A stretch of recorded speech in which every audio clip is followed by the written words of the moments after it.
अस्सलाम वालेकुम नाज़रीन, 91 न्यूज़ के साथ मैं आपका मेज़बान चौधरी मुबशर खान आपकी खिदमत में हाजिर हूँ। इस वक्त मैं मौजूद हूँ तहसील दीपालपुर हाई स्कूल में, जहाँ पे बेनज़ीर इनकम सपोर्ट की किस्त जो है वो जारी कर दी गई। आज पहला दिन है। नेट स्लो होने की वजह से आवाम जो है वो काफ़ी तंग हो रही है। यहाँ पे बात करते हैं सिक्योरिटी के हवाले से, तो सिक्योरिटी के भी पुलिस के नौजवान जहाँ तैनात किए गए हैं सिक्योरिटी के लिए, और मेरे साथ असिस्टेंट डायरेक्टर साहब मौजूद हैं। उनसे जानते हैं कि नेट स्लो होने की क्या वजूहत है।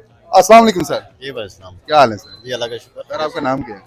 मुख्तार बेग मेरा नाम है, असिस्टेंट डायरेक्टर बेनियर इनकम सपोर्ट। सर ये क्या मामला, नेट स्लो का मसला आ रहा है? नहीं, पेमेंट तो चल रही है, अभी कंटिन्यू है। मेरे तक तो अभी ये इशू नहीं आया जी कि जी नेट स्लो या कुछ।